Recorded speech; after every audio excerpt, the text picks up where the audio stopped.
What are some of the top 20 questions to expect as a Scrum Master in your next interview? Most importantly, how should you be responding to this question? What should be your mode of communication, or how should you how should you place your work? One of the things I have noticed with helping to prepare Scrum Masters for interviews is the fact that they understand the concept, but sometimes the way to put it is what kind of limit them from easily closing that position.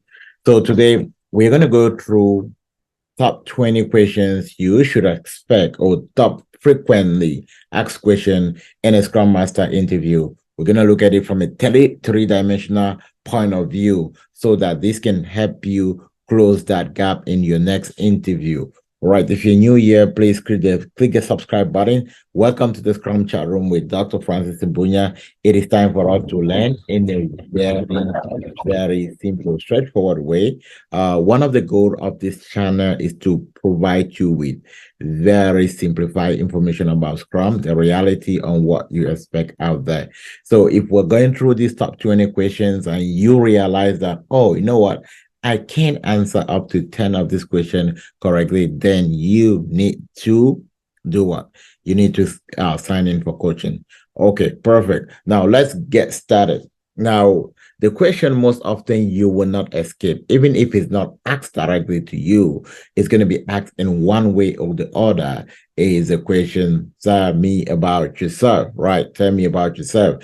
Alternatively, this question, it also saying that why do you think you're qualified to work with us as a Scrum Master, or why should we hire you? Now, this question is all encompassing. There's no one way to answer. Tell me about yourself, but then you should master yourself in such a way that you make it conversational. A couple of things which are very important if you are creating your tell me about yourself, which is an elevator speech, is number one, give a snapshot. I always talk about three components. Give a snapshot of your overall experience. Number two, give a snapshot of your transition. And number three, give a snapshot of your overall project you've worked on. All right, so you tell me about yourself should be something like this. Hello, my name is Francis Mbunya. I have about 16 years plus work experience carrying across project management, program management, and the IT. Proud to becoming a Scrum Master. I used to work in a project that was to identify consumption and production pattern across different countries. And the project was trying to integrate technology into the process on how we could be able to use an app and look at what is happening across different countries and being able to pick from there. And being one of the leaders of that project, it was kind of really challenging to collaborate with all the different people and representatives that were in different countries. So my project decided to adopt Agile project management, which is what kind of introduced me into the field of Scrum. And when that project ended, I transitioned into a full-time role as a Scrum Master, right? Now, in my first project as a Scrum Master, I was helping the company build a centralized system that could help them coordinate data from about 300 different clients. And then after that, I've worked with several different teams. In my most recent project, I work with a team. My most recent project, I work in a safe environment, and I'm part of an app with 11 teams, right? And that app is building an integrated application that can help, that is implementing a sensor solution for multiple clients and big clients, including Nike, Uber, and all of that. Now, the project is ending. That is why I'm in the market for another opportunity. Okay. Now, it sounds a bit complicated, right? Because I master what I'm saying. Okay. But then what I want you to get from this question is that you did not hear me say, oh, my name is Francis. I'm a Scrum Master. I facilitate event and remove impediment. None of that future. Remember, your value as a Scrum Master is to help the company deliver business value. So if you integrate these three components, number one, give an overall of your experience. Number two, give your transition story. Number three, talk about one or two projects you've worked with, and then tell them that, okay, you're wrapping up with the project. That's why you're in the market for another new opportunity. Then you will be in the right spot. All right. In some of the interviews, they will even ask you, look, you know what? Apart from facilitating events and removing impediment, what else do you do as a Scrum Master? Because they're pushing you to be very specific. All right. Question number 2, why should we hire you as a Scrum Master? This question is also very interesting. It's an interesting question. And what they're trying here is like, do you actually understand what you should be doing as a Scrum Master? Because many Scrum Masters do not understand what they should do. And when they get to work, they ask the manager, oh, what do you think I should do? And the manager say, do A, do B, and say, oh, in my environment, I'm not a Scrum Master. They're asking me to do so many stuff. It's because you don't understand your role. Remember, as a Scrum Master, you're a coach. You're the one guiding the team. So why should we hire you as a Scrum Master? It's a very straightforward question. All right. This is one of the reasons why you hire me as a Scrum Master. As a Scrum Master, my main goal is to help the team deliver business value. Now, is the project and the product you're working on is very important, and you want to get it timely to the client, have the ability to work with the team and to facilitate communication and collaboration, leveraging agile practices to make sure that you will deliver right on time. Okay, perfect. So now, one thing again, you did not hear me say, oh, I'm a good facilitator, have better communication skills. No, I focus on the core goal of a Scrum Master, help to deliver business value. Question number 3, in your opinion, what is a successful Scrum Master? In your opinion, what is a successful Scrum Master? Now, most often when you're in an interview, your goal should not just be, oh, thank you for that question, and then you move straight to the answer. So sometimes I can come in like this. Oh, wow, that's a tricky one. Because success means different thing to different people. But for me, I think a successful Scrum Master is the one that is always willing to learn what the team is doing. Although the Scrum Master is not a technical person, the Scrum Master should be willing to learn what the team is doing, to understand the product vision, to understand the product roadmap, to understand the release plan, and to understand the team, the quality different member bring to the team. If you can do that, you will become an effective Scrum Master. One other thing, notice I'm keeping my responses very short, not longer than 1 minute or so. All right, I'm going to give you a scenario where you can be able to kind of go through a bit of plenty. These are going to be more of situational questions, but not on direct questions as this. Number 4, tell us about an issue you had with a stakeholder and how did you resolve it. Now, this is a very tricky question. And if you did not pre-plan on this question, or you have not been in a practical environment, it's going to be very difficult for you to figure out this. So the best way to answer this question is that you're listening to this question. You can write now a case study that you can use. All right, I'm going to give you a case study now, which you can use. The question say, tell me about an issue you had with a stakeholder and how you were able to resolve it. The first point is for you to understand who's a stakeholder, right? Who's a stakeholder? Most often people think stakeholders are people outside. Your manager can be your stakeholder, right? The tech lead from a different team can be a stakeholder. Stakeholder simply means those who are engaged in the project or those who have interest in the project.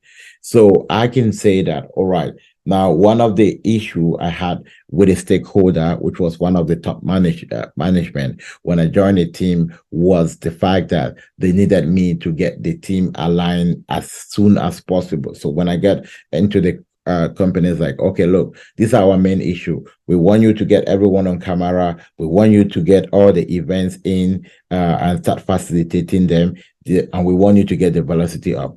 All right. So now, for me, the reason I said this was an issue because as a Scrum Master, our goal is not to tell the team what to do, but to seek the understanding of why certain things are not happening and to move them. So when I explain to the management or to the stakeholder that, oh, look, yeah, this is doable, but this is not immediate, and they were really not happy with the situation. I thought you were the expert. You should be able to do this. I said, yeah. And I took time to explain to the stakeholder or why this is not immediate, and why if we push the team, we might get the wrong result, right? Because the goal is to build trust, right? And even get to take on an example of one of the situation where I work with our collaborative Scrum Masters, and they implemented this, and team members will deliberately not respond to them because they feel like they are pushing them around. So my suggestion would be, give me the time to build trust with the team, gather information to why team members are not doing this, get their point of view. I will come back to you, share my feedback, then we'll resolve. Like, okay, I'll work with you. And that's how we're able to resolve the issue. All right. Now, one thing you also notice is that I did not use any sensitive issues, right? I use issues that are really rare, and this show that I understand exactly how a Scrum Master should work. And this also show that I understand how to be able to influence my team to do the right thing, not to tell them or not to push them around.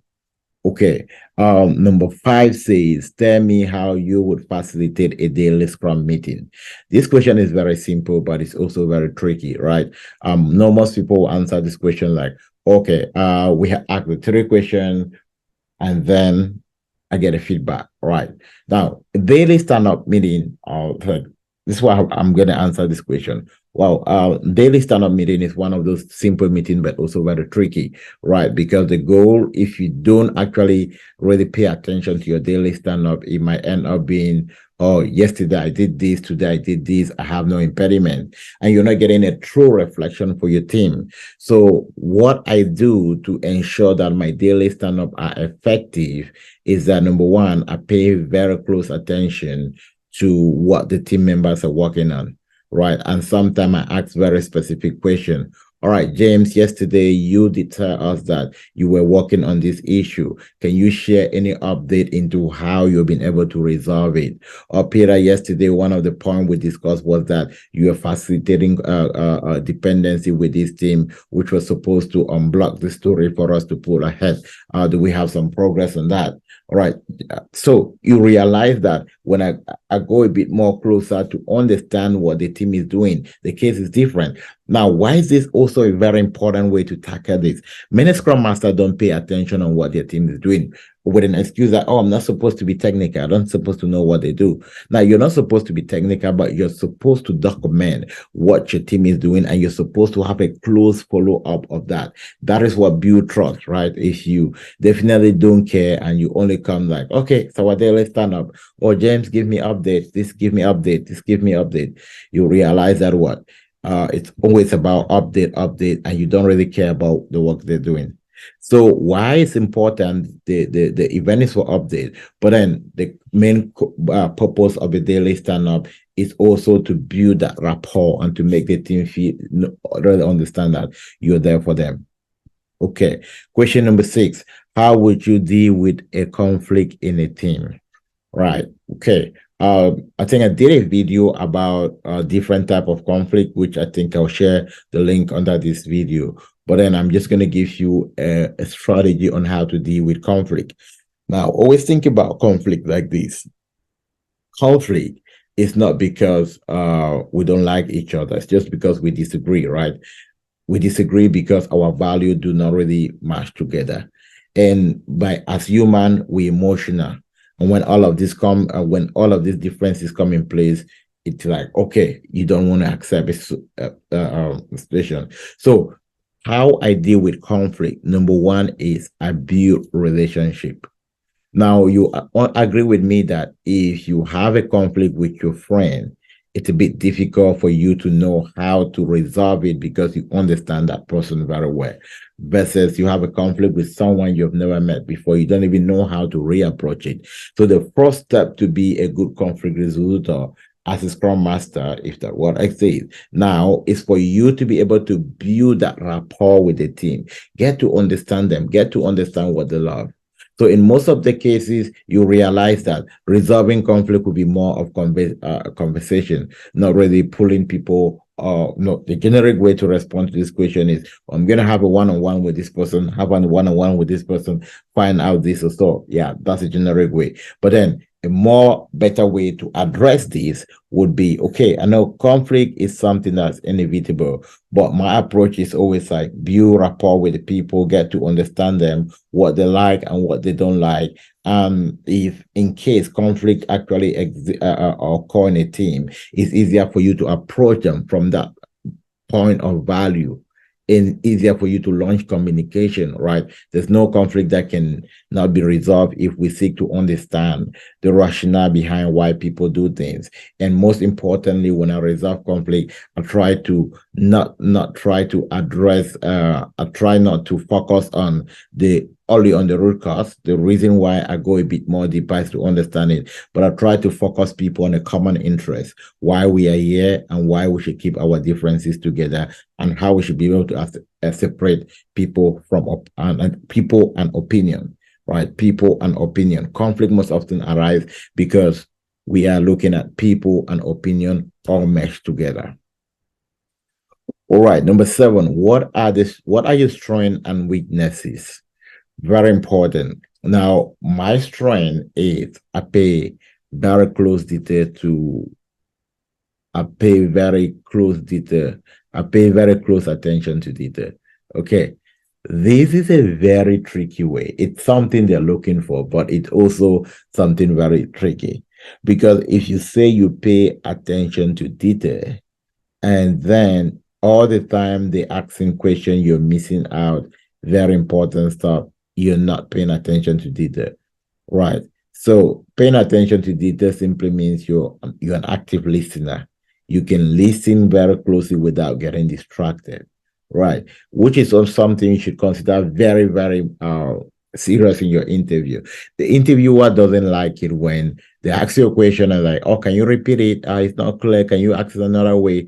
Try as much as possible to articulate and then to present it back. If you don't understand a question, most often it's always say, oh, if I understood you well, this is exactly what you mean, right? Then you take it from there rather than say, oh, can you repeat it? I did not understand. Can you repeat it? So pay close attention to detail. And also I have good leadership and facilitation skills, which is one of the key of a successful Scrum Master. My weakness is that sometimes I pay so much close attention to detail that I think it might become an impediment. You know, when you really want to get things right and really, really right without any mistakes. And sometimes you might be too picky and people will not really like that. So I try always to balance that by knowing exactly where to pull the line. Right. Now, you see, on this point, when I spoke about my weakness, I spoke about it in such a way that it works to my advantage. Right. So you cannot give a weakness point that doesn't work to your advantage. Number 8, what skills and attribute do you possess that will help you in your role as a Scrum Master? All right, so I can still pick up that question from my strength and weakness. I would say, hey, I love to collaborate. I love to work with people. I love to just chat and understand them and motivate them. It's a great skills in an environment where we need to really, really pay some close attention on how we are getting this work done. So in that case, what I do in that case, just making sure that I work with people closely, making sure that I try to understand them from their point of view, making sure that why I'm doing that, I don't lose focus on the major goal, which is the value or the increment we need to deliver. It would help me be the best person you need to help accomplish this goal. All right. So number 9, right? Yeah, this is number 9. Describe a time when you experience conflict as part of a task or project and how you deal with it. Okay. Now, conflict as part of a task, this is a very specific question. It's not just talking about conflict, it's talking about conflict as part of a task. And most of these questions often come and you will not really be prepared in it, right? That is why you need to have like really, really good analytical skills and being that person that you can easily pick out something and tweak it around. Okay, so for instance, I wasn't prepared about this question, but this is how I'm going to approach it. All right. Time I have a question. Okay, I will say, okay, wow, thank you. That's a great question. All right, let me think about a time I have a conflict to deal with a fact. Okay, so I quite remember. Yeah, I have a case study now. Now, the way I'm saying it, I'm bringing into reality, right? Remember, this is a trick for you. Becoming a Scrum Master, it's like you writing your own movie script, right? And then you acting it and selling the movie, and people are watching like, oh wow, I love this movie. But it's a whole conception, and you playing yourself in a reality. So at any point when you're in an interview, think about you being in that reality game, right? Reality game. Most often it's not going to be so much straight jacket, what do we say, so much straight as you expected, even if you've worked as Scrum Master for a long time. You cannot call a T at all point in T. Now, leadership is about how do you motivate someone to say, okay, I love the way this person motivated me, and I want to work with them, right? So it's very important. Whenever I sit on an interview, try to really, really master this. Sometimes you want to add more value to a question. You want to tweak it. You want to make it favor you. How do you play the ball to favor you? So I'm looking at a conflict in a tax. And the conflict I want to use right now in the tax is, oh, yeah, I remember uh we had some bugs that came in. Right. Let me use a technical debt. We have a technical debt that came in. A technical debt is rework, right? We have a technical debt that came in, and this technical debt was supposed to be handled by one of the developers, right? And then he said, okay, look, I'm going to take care of this tax, right? And then it was a back end ticket. So the other developer who worked on it wasn't on there, was away that day. And when he came back the next day, he said, you know what, I want this task to be pushed to me. I'm the one that worked on it first, and I need to continue working on it. Right. But the other developer said, oh, I already done about 50% of the work.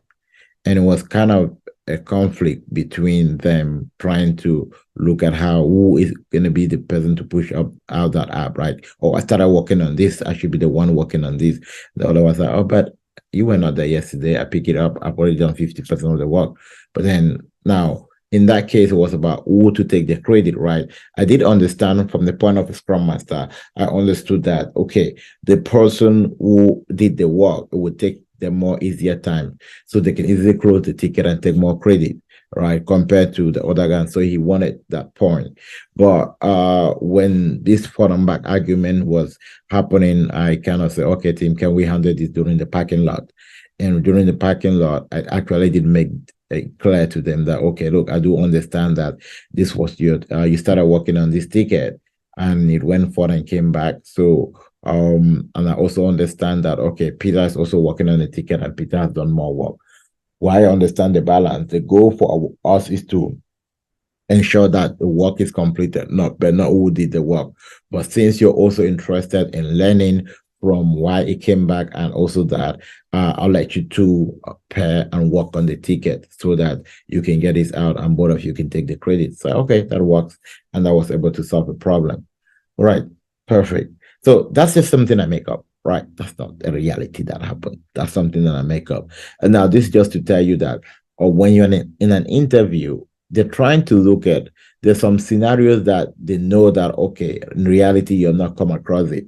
But the reason that they're going to ask you questions around there is to see how you can respond to new situation and how you can be able to position yourself to handle new stuff. All right.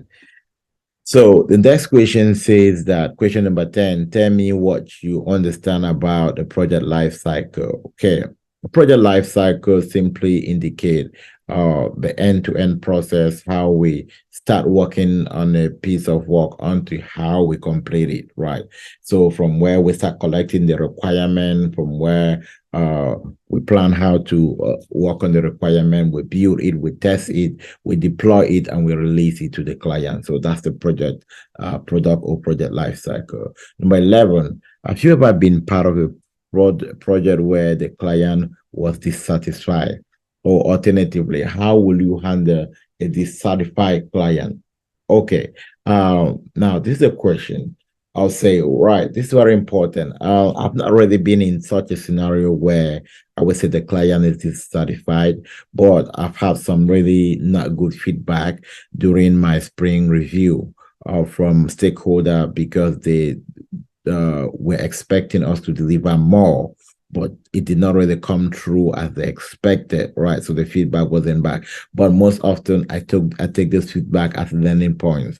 So I went back with my team and said, okay, look, the customer is not satisfied. It means we need to find a way on how to get this out right there, and also find a way to unblock every stuff that may be stopping us, not from delivering what we actually did say.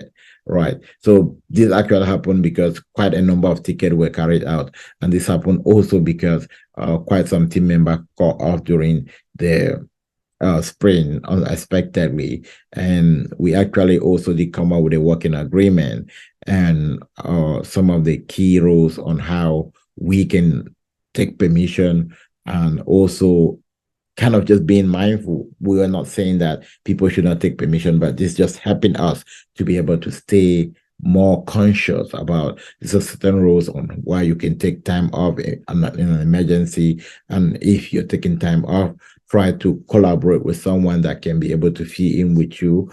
And that actually really help us to be more conscious, right? And to be more focused. And in the subsequent sprint, the stakeholder was really happy that he has seen some great improvement. We're now delivering exactly what we say we're going to deliver. All right. Number 12, how would you approach a project that had limited resources and limited team members?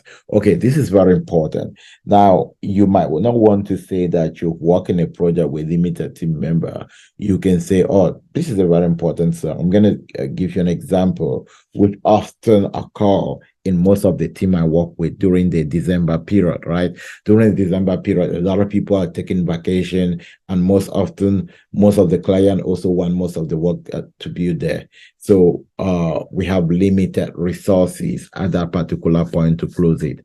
So what I have done as a culture during that period is to be able to ensure that team members start taking into consideration the possibility of putting in their time right ahead of time. And this helps us to educate the client about what we have available and what we have to deliver, right? So in that case, they are aware that things might not come through as needed because of a lack of resources or because of lack of this. But what we also pay attention to it is that we make sure that for the people who are available, we pay very close attention to building technical excellence so that anything that goes out to the client, they are not sending it back to us. So maximizing what is there and making sure that we create value from what is there. Right. Also, this question, you don't really have so much control over limited resources or limited budget or whatsoever. Scrum Master, you always need to work with what you have available to you. And if there is a need for extra, what you do is that you escalate it. All right. Number 13, you are in a meeting presenting an action plan to an important stakeholder. One of the stakeholders doesn't understand part of the presentation because it's too technical. What would you do? All right, this is a very important question, but unfortunately, I've not really been part of that. Number one, because I understand that when we deal with a stakeholder, we need to make things very clear and non-technical to them. And this is also one of the reasons why we write stories in Scrum Nature from the customer perspective. So I always, as well, talk with my developers to make sure that when they're presenting during demo, they should, as much as possible, use the customer language and not use their coding language. So this is always kind of play a balance and put me in a point where I don't get into that point. But in case this happens, the best way to do is to apologize to the customer and then try now to explain, oh, if I were to be in that shoe and the customer said they don't explain, I can request to book a meeting with them after the meeting to go through it step by step again. Or if I have the opportunity to just redirect my conversation at that particular point, I will gladly do that. Okay, number 14, why do you want to leave your current employment? Very important, very, very important question. So it's either your contract is ending. Never say, oh, I'm leaving my current employment because I was sacked, right? No. So always use your contract is ending, right? Or in some cases, you can say, you know what, I've been in my current environment for like 4 years now, and I think all my skills are facing out, so I'm looking for a more challenging environment. Right. Number 15, what's your style of communication as Scrum Master?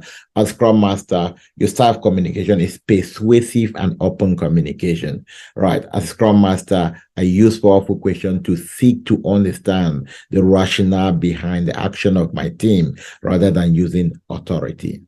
15, well, that was 15 though. Number 16, as a Scrum Master, how would you motivate your team? This is very important. As Scrum Master, I believe as a leader, I try to lead by example. I'm always the first in the meeting. I'm most often always the first to reach out if I find out that something is going not going right. Always the first to check on my team members if I've not heard from them for a while. Always the first to kind of do follow up and say, hey, how were you doing today? Now that just help motivate them. And I also use appreciative comment in launching our meeting. I want to thank you so much for being the best team so ever. You're putting in a lot. I know sometimes it feels very hard, but I do understand that you're doing your best. And even after the meeting, I still do some meetup and appreciate team members that are already doing great. In that, my team members stay motivated, coordinated, and we stick as one big team to achieve our goal. Number 17, you're a Scrum Master on a difficult project. When it becomes clear that team members are underperforming, what will you do? All right, as Scrum Master, I know some projects might be very challenging, especially when requirements are not too clear. But what I often do is I'll use the power of retrospective, not just asking what went well, what didn't go well, and what our action step. But as I'm following the project very clearly, I take really clear documentation on some of these challenges that happen at the level of the team throughout the project. And during my retrospective, sometimes I bring some of these challenges. Hey, team, took some note during the project and I noticed XYZ. And I want us to have like really real conversation about it. What do you think about it? So in that way, we try to learn what is working well and what not it might not be working well. But by focusing specifically on some of these key observations, I also try to collect feedback from my team members. And during the forth and back brainstorming, I can be able to clearly share what is working, be able to clearly set a strategy that can help my team perform more better. Okay, number 18. Where do you see yourself in the next 5 years? This was a very tricky conversation. But then from an agile perspective, the way you will respond to this question is like, you know what, I love learning. I have a very very strong culture of learning. So when I get into any environment, my goal is to learn as fast as possible, as much as possible. And just by learning, this is what helped me to discover new opportunity. So in the next 5 years, I'm believing that I'm going to grow to the next point of my career that is going to open up so many opportunities for me. Right. So I'm not going to say next 5 years. I'm looking forward to be a manager. I'm looking forward to be an agile coach. No. Just like, okay, another opportunity will come. My bigger goal is to learn. And when I continuously learn, the opportunity will open up. Number 19, what are your salary expectations in your role as Scrum Master? Okay, this is very important. And this is why before you go to any interview, make sure that you do your homework, understand the average expected salary. If it's a company, big companies, they have a range on position. Do your research around there. if it's a contract position, do your market average around your community and understand what is the expected salary. So in most of the cases, you're like, okay, you know what? You might say, okay, in my current position, I currently make this. I'm looking for something more competitive and I'm open to negotiate, right? So if you really, really know your value, you can say, okay, I'm looking for 145,000 and above. Is that something that you can match or something we can negotiate around? Right. So never undersell yourself. Okay, number 20 says